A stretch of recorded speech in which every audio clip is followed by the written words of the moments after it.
ছেলেকে খুনের অভিযোগ বিচার চেয়ে মুখ্যমন্ত্রী শুভেন্দু অধিকারীর যে কর্মসূচি জনতার দরবারে দ্বারস্থ হলেন বিজেপি কর্মী। 5 বছর আগে মালদার মোথাবাড়িতে বিজেপি কর্মীর ছেলেকে খুনের অভিযোগ ওঠে।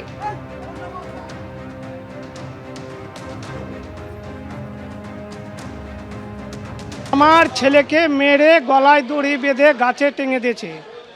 আমরা পুলিশকে জানিয়েছিলাম, পুলিশ এসে আমাদের বাড়ি থেকে গাছ থেকে খুলে বাড়ি নিয়ে চলে গেল। তদন্ত করব বলে কিছু করে দিল না। আমরা কেস করলাম বৈদ্যনাথ মণ্ডলের উপরে, কিন্তু কেসে কিছু তদন্ত করে দিল না। লাস্ট পর্যন্ত আমরা এখানে আসলাম জনতার দরবারে, মুখ্যমন্ত্রীর কাছে আমার ছেলের সুবিচারটা চাই। 5 বছর বাড়িয়ে গেল, হিংসাতে মেরে ফেললো। আমার ছেলেটা পড়াশোনা খুব ভালো রেজাল্ট করেছিল, মালদা জেলার মধ্যে ফার্স্ট হয়েছিল। ওই হিংসাতে আমার ছেলেকে মেরে ফেলে দিল। ওরা টিএমসি করছিল, আমরা বিজেপি করছিলাম। এই হচ্ছে আমাদের প্রবলেম।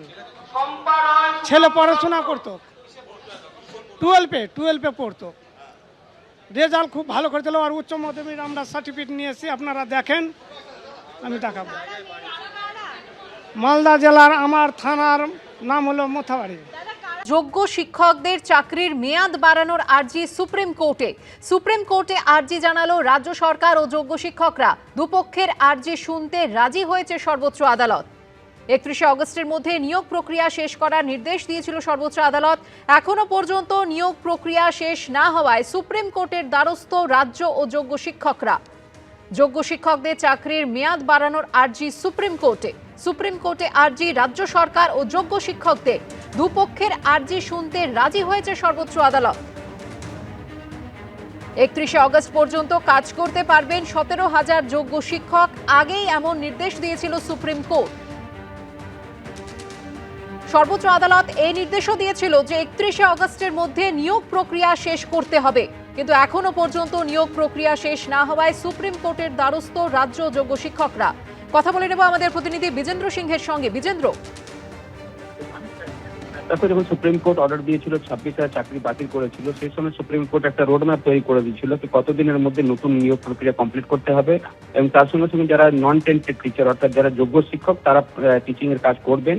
যেহেতু এত বড় শিক্ষককে যদি সিস্টেম থেকে বের করে দেওয়া হয় তাহলে একটা শিক্ষার ক্ষেত্রে বড় একটা ধাক্কা হতে পারে, এটা সুপ্রিম কোর্ট মনে করেছিল এবং রাজ্য সরকারও বলেছিল। তখন সুপ্রিম কোর্ট বলেছিল যে যারা নন টেন্টেড টিচার রয়েছেন তারা 31 অগস্ট অব্দি তারা পড়াবেন এবং 31 অগস্টের আগে নিয়োগ প্রক্রিয়া কমপ্লিট করে দিতে হবে। যেহেতু আজকে 25 তারিখ হয়ে গেছে, এখনো নিয়োগ প্রক্রিয়া কমপ্লিট হয়নি, সবাইকে অ্যাপয়েন্টমেন্ট লেটার দেওয়া হয়নি, তাই আজকে 17,000 টিচারের তরফ থেকে একজন আইনজীবী সুপ্রিম কোর্টের কাছে চিফ জাস্টিসের বেঞ্চে অ্যাপিয়ার হয়ে বলেন কি এখনো তাদের নিয়োগ প্রক্রিয়া কমপ্লিট হয়নি, নতুন অ্যাপয়েন্টমেন্ট লেটার গুলো ইস্যু করা হয়নি এবং 31 অগস্ট অ্যাপ্রোচ করছে।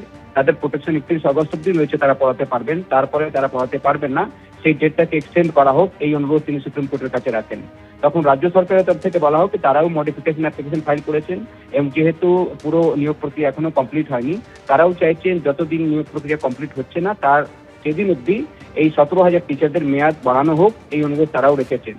দুপক্ষের বক্তব্য শোনার পর সুপ্রিম কোর্ট রাজি হয়েছে শুনানির জন্য এবং সুপ্রিম কোর্ট আজকে বলেছে কি 31 অগস্টের আগেই সেই শুনানি হবে। সেক্ষেত্রে মনে করা হচ্ছে এই সপ্তাহে হয়তো কোনোদিন এই কেসটা শুনানি হতে পারে এবং মেয়াদ বৃদ্ধির জন্য যে রাজ্য সরকারের আবেদন এবং নন টেন্টেড টিচারদের আবেদন সেটা নিয়ে সুপ্রিম কোর্ট কি বলে সেটা দেখার বিষয়। ধন্যবাদ বিজেন্দ্র। এবিপি আনন্দ, এগিয়ে থাকে, এগিয়ে রাখে।